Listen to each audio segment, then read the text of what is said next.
Hi, Janet here. Janet in the kitchen.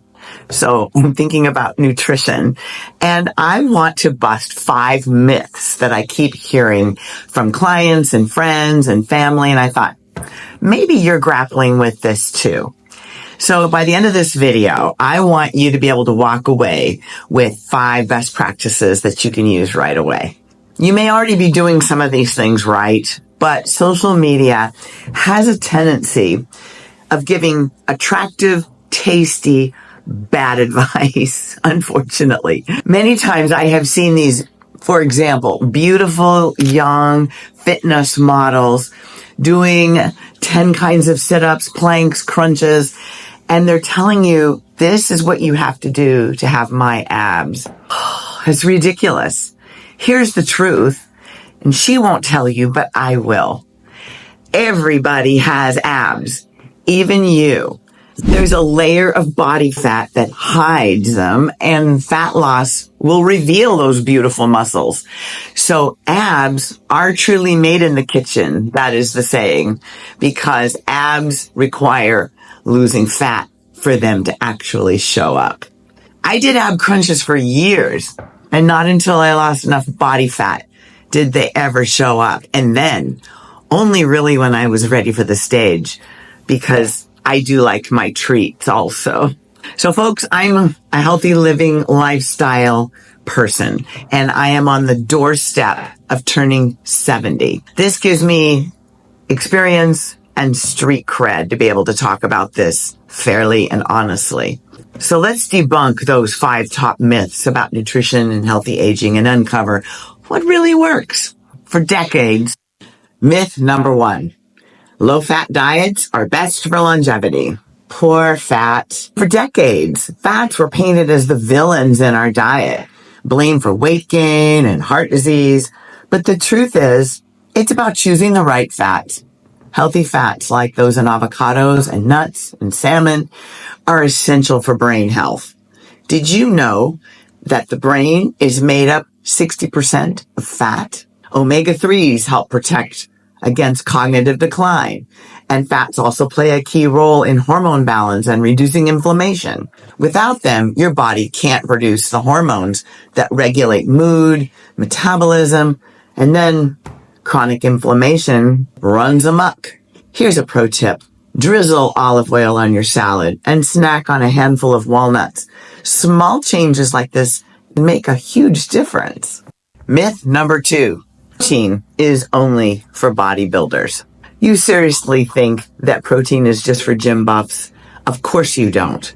As we age, protein becomes critical in maintaining muscle mass and supporting bone health, key factors in staying active and independent. After age 50, if we don't pay attention to nutritious protein, we lose 1 to 2% of our muscle mass each year. And protein isn't just meat, fish, and eggs. Try lentils or quinoa or tofu for plant-based options. Pro tip, pair protein with fiber-rich carbs for energy that lasts. Greek yogurt with berries or veggie-packed omelet. Myth number 3, supplements can replace a healthy diet. Not so fast. Supplements are everywhere, promising to fill all your nutritional gaps. I've heard the marketing too. But they are not a substitute for whole, nutrient-dense foods. Think of supplements as the backup singers, not the lead vocalist. They can help if you're deficient in something, but whole foods like leafy greens and berries and whole grains provide fiber, antioxidants, and other compounds that you just can't get from a pill. Focus on food first. And if you use supplements, be sure to use very high quality options that support and don't just replace your diet. Myth number 4.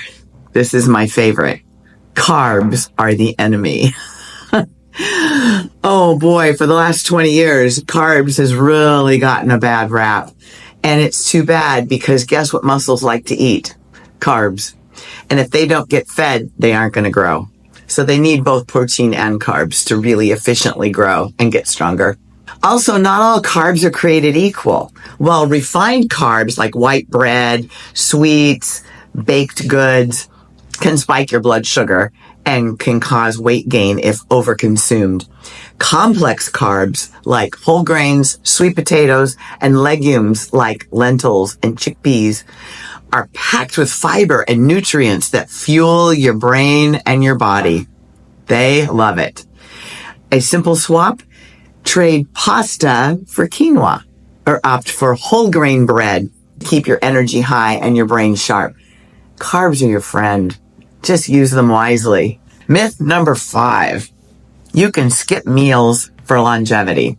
Well, this is controversial because there's a lot out there right now about being able to fast, do limited fasts. And if you do it carefully and with supervision, that can be a very healthy way to beat inflammation and to get rid of any kinds of problems that you may have metabolically or in your gut.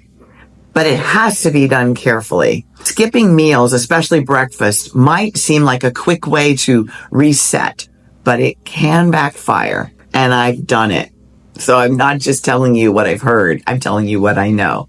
It can lead to blood sugar crashes, low energy, and then overeating later in the day. Instead, aim for balanced meals every 4 to 6 hours. A great example in the morning, if you're in a hurry, a green smoothie with bananas and almond butter and a scoop of protein powder is easy, filling, and gives you steady energy. A few years ago, I tried fasting. It's not for everyone.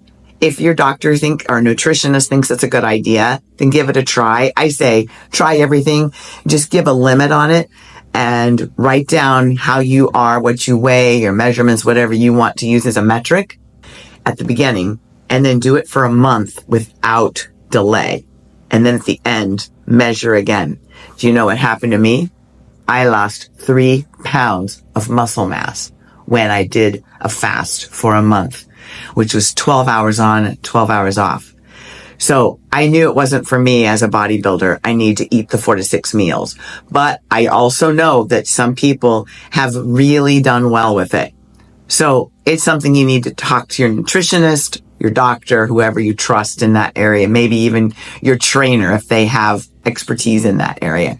So tread cautiously about skipping meals. I don't recommend it, but I've given you a few caveats. All right. So let's sum this up. We've got some myths that we've talked about. There's so much conflicting advice out there, you guys, but healthy longevity. Remember, I always say this, it's about consistency, not perfection. So start with a small, sustainable change, like adding an extra serving of veggies or swapping refined carbs for whole grains. Which of these nutritional myths surprised you the most? Or do you know another one that I haven't talked about and want me to? Share it in the comments and let's keep the conversation going.